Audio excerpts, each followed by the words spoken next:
मधुबन के बाबा,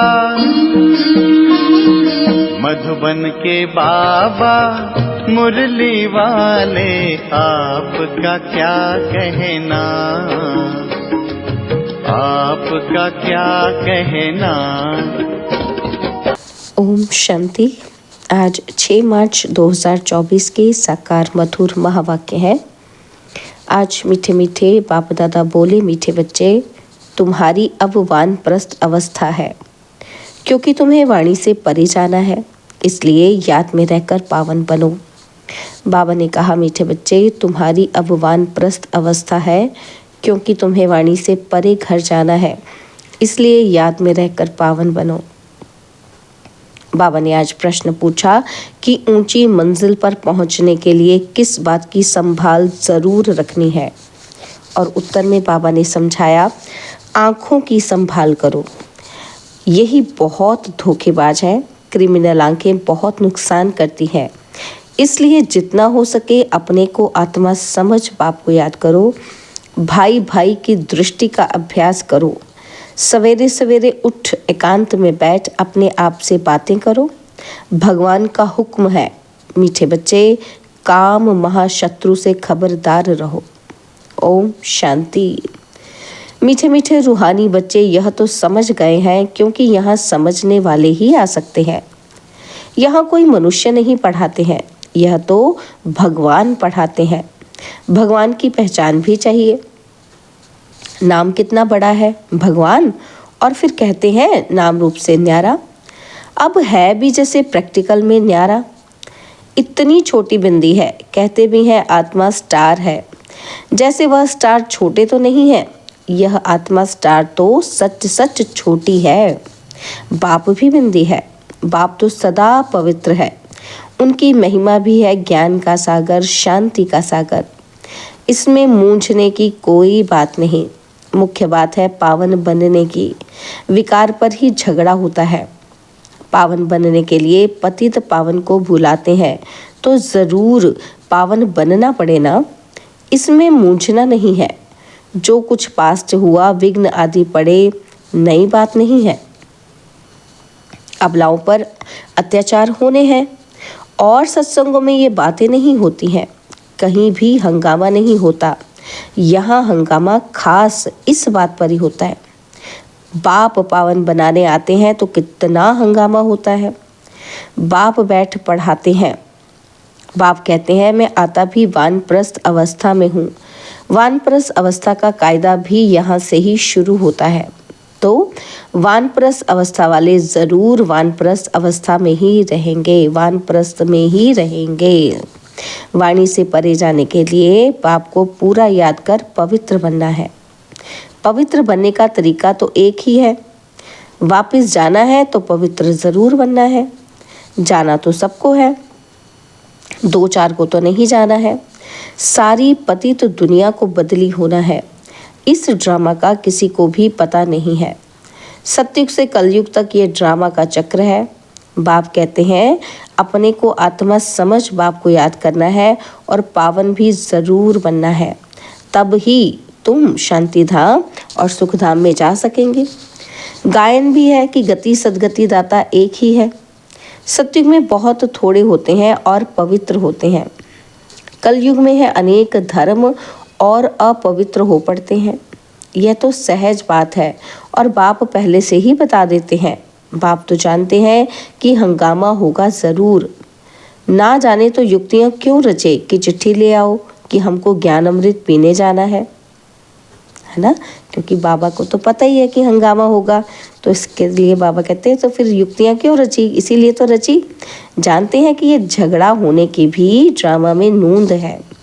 आश्चर्यवत अच्छी तरह पहचान कर ज्ञान लेते, औरों को भी ज्ञान देते, फिर भी अहो माया, उन्हों को तुम अपनी तरफ खींच लेती हो।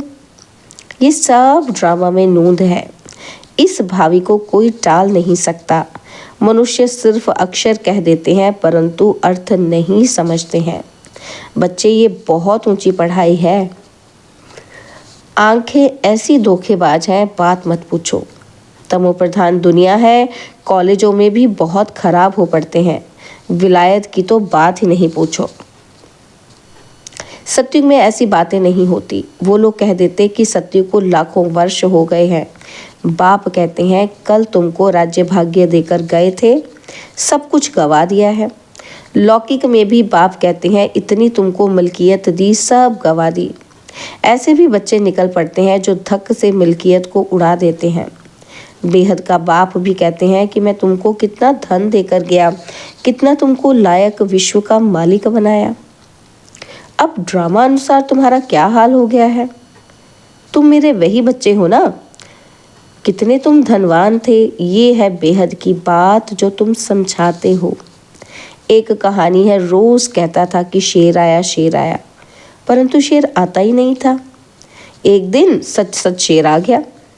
तुम भी कहते हो कि मौत आया कि आया, तो कहते हैं ये रोज कहते हैं, विनाश तो होता नहीं है। अब तुम जानते हो कि एक दिन विनाश होना जरूर है। उनकी फिर कहानी बना दी है। बेहद का बाप कहते हैं उनका दोष नहीं है, कल्प पहले भी हुआ था। 5000 वर्ष की बात है। बाबा ने तो बहुत बार बोला है, यह भी तुम लिखते रहो कि 5000 वर्ष पहले भी हूबहू ऐसा म्यूजियम खोला था भारत में देवी देवता धर्म की स्थापना करने के लिए। एकदम क्लियर लिखो तो आकर समझे। बाबा आया हुआ है।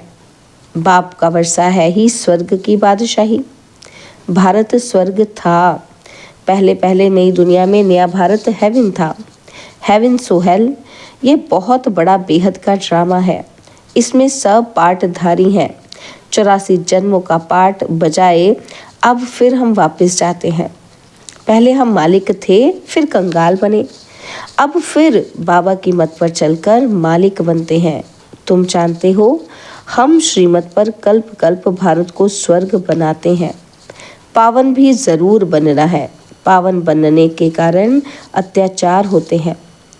बाबा बच्चों को समझाते तो बहुत हैं और फिर बाहर जाने से बेसमझ बन पड़ते हैं। आश्चर्यवत सुनंती कथंती ज्ञान दिवंती ओहो मम माया वैसे का वैसा बन जाते हैं और ही बदतर काम विकार में फंसे और गिरे। शिव बाबा इस भारत को शिवालय बनाते हैं तो बच्चों को भी पुरुषार्थ करना चाहिए। यह बेहद का बाबा बहुत मीठा बाबा है। अगर सबको पता पड़ जाए तो ढेर की ढेर आ जाए। पढ़ाई चल ना सके, पढ़ाई में तो एकांत चाहिए। सुबह को कितनी शांति रहती है। हम अपने को आत्मा समझ बाप को याद करते हैं। याद के सिवाय विकर्म विनाश कैसे होंगे? यही फुन्ना लगा हुआ है। अब पतित कंगाल बन पड़े हैं, फिर पावन सिरताज कैसे बने? बाप तो बिल्कुल सहज बात समझाते हैं। हंगामा तो होगा, डरने की कोई बात नहीं। बाप तो बिल्कुल साधारण है। ड्रेस आदि सब वही है, कुछ भी फर्क नहीं। सन्यासी तो फिर भी घर बार छोड़ गेरू कफनी पहन लेते हैं। इनकी तो वही पहरवाइज है। सिर्फ बाप ने प्रवेश किया और कोई फर्क नहीं। जैसे बाप बच्चों को प्यार से संभालते पालन पोषण करते हैं, वैसे यह भी करते हैं। कोई अहंकार की बात नहीं है, बिल्कुल साधारण चलते हैं। बाकी रहने के लिए मकान तो बनाना पड़े, वह भी साधारण। तुम्हें तो बेहद का बाप पढ़ाते हैं। बाप तो चुंबक है, कम है क्या? बच्चियां पवित्र बनती हैं तो बहुत सुख मिलता है। वह तो कह देते कोई शक्ति है, परंतु शक्ति किसको कहा जाता है वह भी समझते नहीं। सर्वशक्तिमान बाप है, वे सबको ऐसा बनाते हैं, परंतु सब एक जैसे तो बन ना सके। फिर तो फीचर्स भी एक जैसे हो जाएं, पद भी एक हो जाए। ये तो ड्रामा बना हुआ है। 84 जन्मों में तुमको वही 84 फीचर्स मिलते हैं जो कल्प पहले मिले थे। वही फीचर्स मिलते रहेंगे, इसमें फर्क नहीं हो सकता। कितने समझने और धारण करने की बातें हैं। विनाश तो जरूर होना है। विश्व में शांति अभी तो हो नहीं सकती। आपस में लड़ते रहते हैं, मौत तो सिर पर खड़ा है। ड्रामा अनुसार एक आदि सनातन देवी देवता धर्म की स्थापना, बाकी धर्मों का विनाश होना है। एटॉमिक बॉम्ब्स भी बनाते रहते हैं। नेचुरल कैलेमिटीज भी होंगी, बड़े बड़े पत्थर गिरेंगे जो सब मकान आदि टूट पड़ेंगे। कितना भी मजबूत मकान बनावे, फाउंडेशन पक्का बनावे, परंतु रहना तो कुछ भी नहीं है। वह समझते हैं अर्थक्वेक में भी गिर न सके, परंतु कहते हैं कितना भी करो 100 मंजिल बनाओ, परंतु विनाश होना है जरूर, ये कुछ भी रहेंगे नहीं। तुम बच्चे यहाँ आए हो स्वर्ग का वर्षा पाने, विलायत में देखो क्या लगा पड़ा है। इसको रावण का पॉम्प कहा जाता है। माया कहती है हम भी कम नहीं, वहाँ तो तुम्हारे हीरे ज्वारों के महल होते हैं, सोने की सब चीज़ें होंगी। वहाँ तो दूसरा तीसरा माड़ा वरना मंजिल बनाने की ज़रूरत ही नहीं है। ज़मीन पर भी खर्चा नहीं लगता, सब कुछ मौजूद रहता है। तो बच्चों को बहुत पुरुषार्थ करना चाहिए, सबको पैगाम देना है। अच्छे अच्छे पंडे बन बच्चे आते हैं रिफ्रेश होने के लिए। यह भी ड्रामा में नूंद है, फिर भी आएंगे। इतने सब आए हैं, पता नहीं इन सबको फिर देखूंगा व नहीं, ये सब ठहर सकेंगे व नहीं। आए तो ढेर के ढेर, फिर आश्चर्यवत भगंती हो गए। लिखते हैं बाबा हम गिर गए, अरे की कमाई चट कर दी, फिर इतना ऊंच नहीं चढ़ सकते। यह है बड़ी ते बड़ी अवज्ञा। वो लोग ऑर्डिनेंस निकालते हैं कि फलाने टाइम पर कोई भी बाहर ना निकले, नहीं तो शूट कर देंगे। तो बाप भी कहते हैं विकार में जाएंगे तो शूट हो जाएंगे। भगवान का हुक्म है ना, खबरदार रहना। आजकल गैस आदि की ऐसी चीज़ें निकाली हैं जो मनुष्य बैठे बैठे फट से खलास हो जाए। ये सब ड्रामा में नूंद है, क्योंकि पिछाड़ी में हॉस्पिटल आदि रहेंगे ही नहीं। झट आत्मा एक शरीर छोड़ दूसरा लेती है, दुख कलेश आदि सब छूट जाता है। वहाँ कलेश आदि होता ही नहीं। आत्मा स्वतंत्र है। जिस समय पर आयु पूरी होती है तो शरीर छोड़ देती है। वहाँ काल होता ही नहीं। रावण ही नहीं तो फिर काल कहाँ से आएगा। वह रावण के दूत हैं, भगवान के नहीं।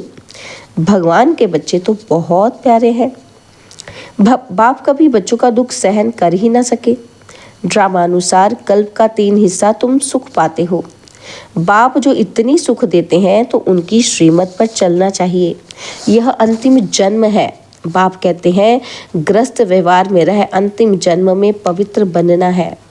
बाप की याद से ही विकर्म विनाश होंगे। जन्म जन्मांतर के पाप सिर पर हैं। तमो प्रधान से सतो प्रधान जरूर बनना है। बाप है सर्वशक्तिमान अथॉरिटी। जो भी शास्त्र आदि पढ़ते हैं उनको अथॉरिटी कहते हैं। अब बाप कहते हैं सबकी अथॉरिटी मैं हूँ। मैं इन ब्रह्मा द्वारा सब शास्त्रों का सारा कर सुनाता हूँ। अपने को आत्मा समझ मुझे याद करो तो पाप विनाश होंगे। बाकी पानी में स्नान करने से पावन कैसे होंगे। कहाँ चुल्लू पानी होगा तो उसको भी तीर्थ समझकर झट स्नान करेंगे। इसको कहा जाता है तमो प्रधान निश्चय। यह तुम्हारा है सतो प्रधान निश्चय। बाप समझाते हैं इसमें डरने की बात ही नहीं। अच्छा, मीठे मीठे सिकिलते बच्चों प्रति माता पिता बाप दादा का याद प्यार और गुड मॉर्निंग। रूहानी बाप की रूहानी बच्चों को नमस्ते। हम रूहानी बच्चों की रूहानी बाप दादाजी को दिलवा जान सिकवा प्रेम से नमस्ते। ओम शांति। प्यारे बाबा, मीठे बाबा, मेरे बाबा, शुक्रिया बाबा, शुक्रिया बाबा, शुक्रिया। धारणा के लिए मुख्य सार है। पहला पॉइंट है भगवान ने जो पवित्र बनने का हुक्म दिया है उसकी कभी भी अवज्ञा नहीं करनी है। बहुत बहुत खबरदार रहना है। बाप दादा दोनों की पालना का रिटर्न पवित्र बनकर दिखाना है। और सेकंड पॉइंट है ड्रामा की भावी अटल बनी हुई है, उसे जानकर सदा निश्चिंत रहना है। विनाश के पहले सबको बाप का पैगाम पहुंचाना है। बाबा ने आज वरदान दिया ज्ञान अमृत से प्यासी आत्माओं की प्यास बुझाकर तृप्त करने वाली महान पुण्य आत्मा भव। ज्ञान अमृत से प्यासी आत्माओं की प्यास बुझाकर तृप्त करने वाली महान पुण्य आत्मा भव।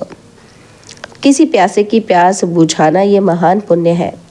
जैसे पानी ना मिले तो प्यास से तड़पते हैं, ऐसे ज्ञान अमृत ना मिलने से आत्माएं दुख अशांति में तड़प रही हैं। तो उनको ज्ञान अमृत देकर प्यास बुझाने वाले बनो। जैसे भोजन खाने के लिए फुर्सत निकालते हो क्योंकि आवश्यक है, ऐसे यह पुण्य का कार्य करना भी आवश्यक है। इसलिए ये चांस लेना है, समय निकालना है, तब कहेंगे महान पुण्य आत्मा। स्लोगन: बीती को बिंदी लगाकर हिम्मत से आगे बढ़ो तो बाप की मदद मिलती रहेगी।